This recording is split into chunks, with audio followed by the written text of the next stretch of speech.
他拎野生猎豹就像拎家猫一样，狮子想伏击，他直接正面驱赶。这就是史上最彪悍的摄影师金沃尔哈特的拍摄日常。当然，被非洲二哥跟踪也是他的日常，不过没关系，挠一挠，冈长科主任的眼神也得瞬间清澈。不仅如此，为了提升拍摄效果，就连暴躁的犀牛他都敢挠一挠痒痒，更别说对脸拍狮子了。因此，网友们戏称他是拥有 AK 摄影团的男人。不然这些狮子在怕什么？相比于其他的群居动物，拍摄异常机警的猎豹是非常困难的。为了接近猎豹卡利，阿金花了半年时间来强行融入卡利的生活。他的绝招就是不断地出现在卡利的视线中，让卡利对于阿金的出现习以为常且无敌意。直到阿金在其身边，卡利也敢安心午睡。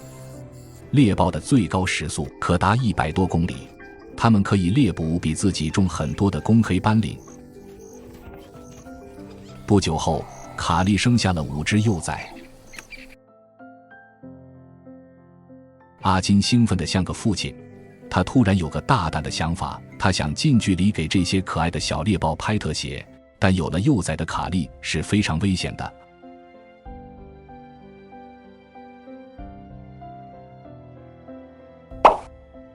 阿金顾不得那么多，于是他直接朝着卡利一家人走去。这个举动极其冒险，野生猎豹会不惜一切代价保护自己的幼崽。但令人意外的是，卡利对于阿金的靠近并没有任何过激反应。或许他早已习惯这个跟踪狂了吧，这让阿金悬着的心彻底放下。他直接悠闲地躺在地上，小猎豹们好奇地靠近，他们从未见过两脚兽。即便如此，卡利依然没有任何警告的举动，只是躺在那里静静地看着。没有了妈妈的警告，小家伙们变得异常胆大。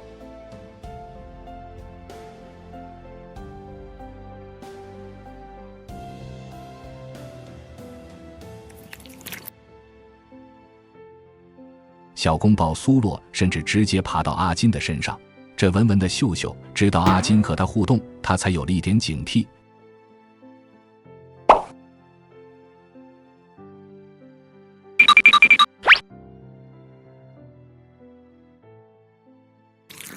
这像不像你家猫舔你的手指呢？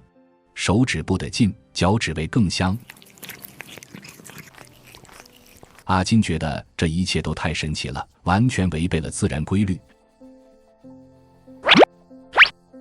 Beyond expectations, it's brilliant. 在接下去的18个月里，阿金都会陪着他们，见证这些小猎豹的成长。但80%的猎豹都无法活到6个月大，阿金只能默默希望这个猎豹家庭能够克服困难吧。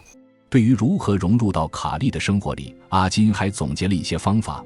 首先要避免目光的接触，因为那对于猎豹来说是威胁。另外，偶尔还要捡起草，咀嚼它。总之就是不要表现出你的注意力集中在它们身上，不然它们就会很担心，并且发出呼噜噜的警告声。最后就是要偶尔发出一点声音。以上这些方法，一般人我可不告诉，但千万别模仿哦。要长期追踪这个世界上跑得最快的动物，没有好的体能是扛不住的。为此，阿金特地选择在正午最热的时候进行跑步训练，因为捕食者在这个时候并不活跃，而且他很喜欢赤脚奔跑。他说这样可以更贴近大自然。狮子是卡利带娃路上最大的障碍之一。这天，他们被狮子跟踪了。看着慌张的卡利，阿金的神经一下子绷紧了起来。卡利和幼崽们似乎都不敢喘气。阿金定睛一看，果然有一头母狮在不远处潜伏着。如果狮子发动攻击，在场的只有卡利能跑掉，小猎豹和阿金都恐难逃一死。早已将卡利一家当作亲人的阿金，已顾不得自身安危，他打破尊重自然法则的铁律，勇敢向前，直接用气势吓跑了狮子。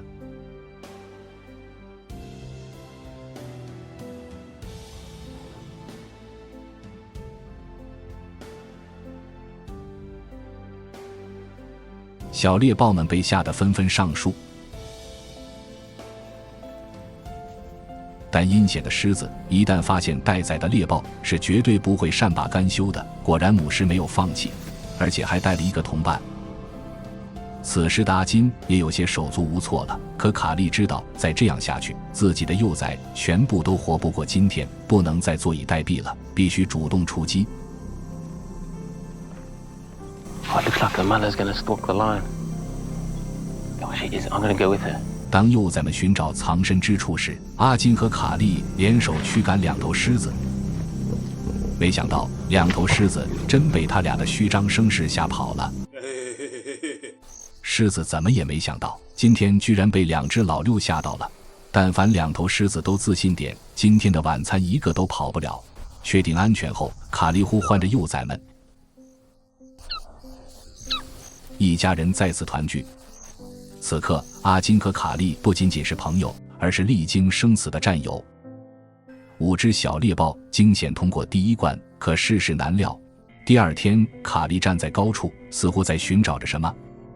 原来是一只幼崽失踪了。阿金也帮忙寻找了一整天，但什么都没找到。卡利没有时间难过，他知道照顾好其余幼崽才是关键。所幸卡利的狩猎本领高超，几乎每2天就能猎捕到1头羚羊。小家伙们刚学会吃肉，但都对羚羊臀情有独钟。又是狩猎的日子，卡利先利用草丛隐藏身形，然后目光锁定其中一只黑斑羚，缓慢靠近。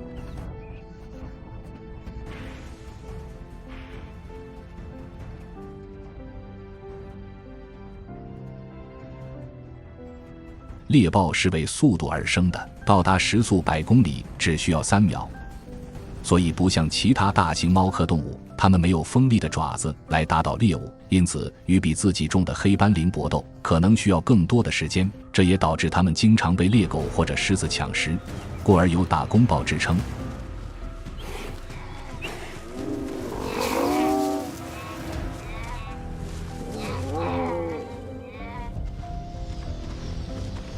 或许是因为阿金和猎狗的关系也很好，所以猎狗几乎都没来找卡利的麻烦。几只幼崽中，阿金最喜欢的叫苏洛，他是卡利唯一的儿子。他调皮可爱，而且特别喜欢舔阿金的脚趾。或许是脚趾的酸臭味总让他欲罢不能吧。阿金现在醒着的每一个小时都在灌木丛中度过，陪着卡利一家人几乎寸步不离。转眼间，幼崽们已经3个多月大了。卡利现在去哪捕猎都会带上幼崽们，一旦他进入狩猎模式，幼崽们就会在不远处观察。而且他现在抓到小羚羊都不会咬死，而是交给幼崽们自行处理。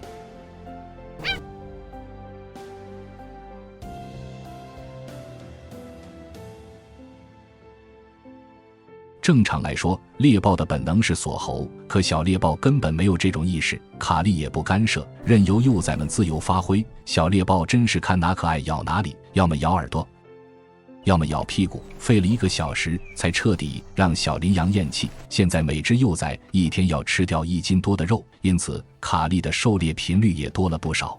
养育4只幼崽的压力虽大，但看到幼崽们一天天长大，作为母亲的卡利也十分欣慰。但丛林中危机重重，阿金发现他最喜欢的幼崽苏洛不见了，他在附近找了很久，怎么都找不到。卡利变得异常紧张，3只幼崽也紧紧跟着妈妈，不再像往日那么调皮。昨天刚捕获的猎物居然连骨头都嚼碎了，显然这不是猎豹的吃食习惯，也意味着昨晚有其他掠食者来过。直到第2天，阿金在一棵树下发现了苏洛残缺的尸体，往日回忆涌上心头。最喜欢和阿金玩耍的是苏洛，最喜欢黏着阿金的也是苏洛。这样美好的画面以后不再会有了。此刻的阿金痛心不已。I think he's probably been killed by a leopard. And the reason I say that is because lying at the base of the tree here is Solo's foot that's been eaten off by the leopard. But also going up the tree here are claw marks, and there's hairs all along here from where Solo's probably dragged up there. And I actually walked this area yesterday, but I didn't find him because he was probably still in the tree there and only fell out in the last few hours. So you wonder why why would a leopard kill him? And it's competition. All these predators, they're competing with each other for food resources. I don't think he was targeted as such. He just happened to be the one closest to the leopard, and poor old Solo got taken out. 猎豹没有6个月大之前是很难逃脱大多数掠食者的利爪的。剩下的3只幼崽正在加强对阿金的信任。它们大约重20斤，只有小狗那么大，并且正在完善它们的爬树技巧。但短暂的幸福总是不长久。第2天，一只幼崽受伤了，它身上爬了很多蚂蚁，而且不断呼唤着妈妈，可始终没有得到回应。由于猎豹属于濒危保护动物，阿金决定为它清理伤口，拯救它。小猎豹叫若伊，它的伤口并不是非常严重，但是如果不及时清理，就会导致感染死亡。此时的它浑身发抖，阿金十分心疼。可是卡利带着另外2只幼崽去到了2公里外的地方，这么说来，卡利应该是放弃了若伊。阿金稍微将若伊引入阴凉处，可他每走一步都无比艰难。阿金给他喂了些清水，没一会儿他身上又爬了很多蚂蚁，再不实施救助，恐怕他要被蚂蚁吞噬了，不能再拖了。阿金请来兽医为他处理伤口， Stitched up her wounds, and then took her back to her mother. 卡利小心翼翼地回来，他很快便接纳了女儿。但是阿金需要给若伊注射解药，他才能醒来。注意看卡利的反应，他直接吓跑了。阿金这次鲁莽的举动很可能影响到他和卡利好不容易建立起来的信任。卡利带着2只幼崽直接走了，没有停下来等待，他再次放弃了若伊。几个小时后，若伊疯狂地呼唤母亲，阿金也很不理解为何卡利要抛弃他2次。若伊即使没有被掠食者抓住，但还不会捕猎的他迟早也会饿死的。阿金决定帮到底，他像拎家猫一样的拎起若伊，他要将若伊装进袋子里，然后装车送到卡利那边。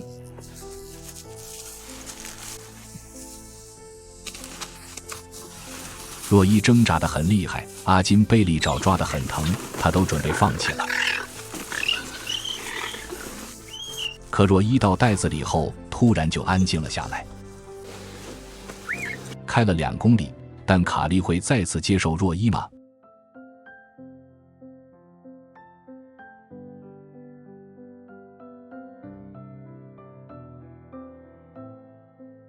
很幸运，卡利再次接受了若伊。可阿金也为此付出了几道血痕，但他觉得一切付出都是值得的。野生猎豹的存活率接近20%，阿金希望通过他的努力能让3只幼崽都顺利达到成年，但世事难料，另一只小猎豹或许是肺部感染，连口鼻都流血了。阿金表示他真的无能为力，这将是卡利失去的第3个幼崽。果然2小时后，这只可怜的小猎豹永远地离开了。虽然阿金极力挽救这个濒危物种，可他似乎无法打破猎豹存活率低的魔咒。如今卡利只有2个女儿存活了下来，和阿金贴得最近的是若伊，而喜欢扒拉坐垫的这只叫翠芝。9个月大的他们已经能协助母亲捕猎了，但是到他们自己捕猎的时候就显得手足无措，因为他们的猎物均有强大的踢腿和锋利的脚，姐妹俩每次要折腾很久才能嘎掉猎物。而妈妈卡利则是静静的观望，任由他们自行摸索。姐妹俩都觉得只要猎物倒了就是成功，所以经常会有猎物诈尸的情况发生。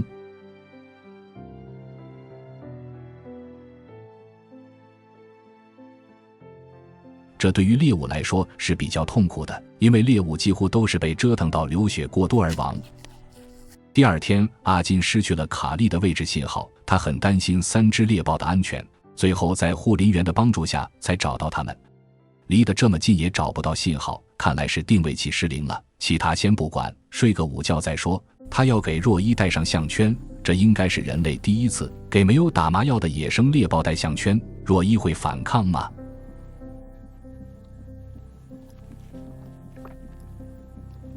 显然他并没有，而是非常的配合，看来他已经把阿金当作家人了。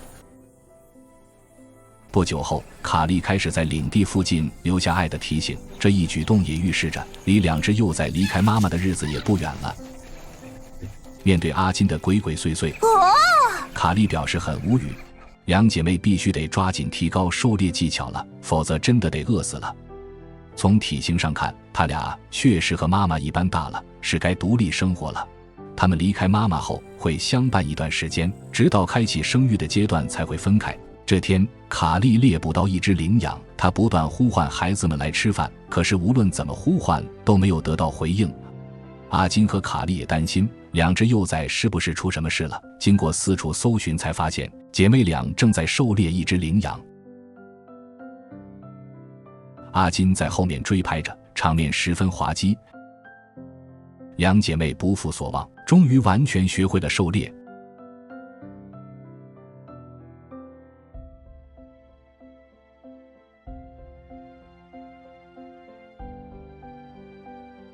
阿金十分兴奋，他或许是第一个近距离见证野生猎豹成长的人类。果然几天后，卡利悄悄地离开了2个女儿，无论姐妹俩如何呼唤，也没得到任何回应。于是他们跑遍了所有妈妈带他们去过的地方，也始终没有发现妈妈的身影。在过去的几天里，他们对阿金几乎形影不离，或许他们也害怕失去阿金吧。若伊撒娇似的扒拉着阿金，似乎在请求阿金帮忙找到妈妈。而此时的阿金唯一能做的就是不回应。2只小猎豹能平安成长吗？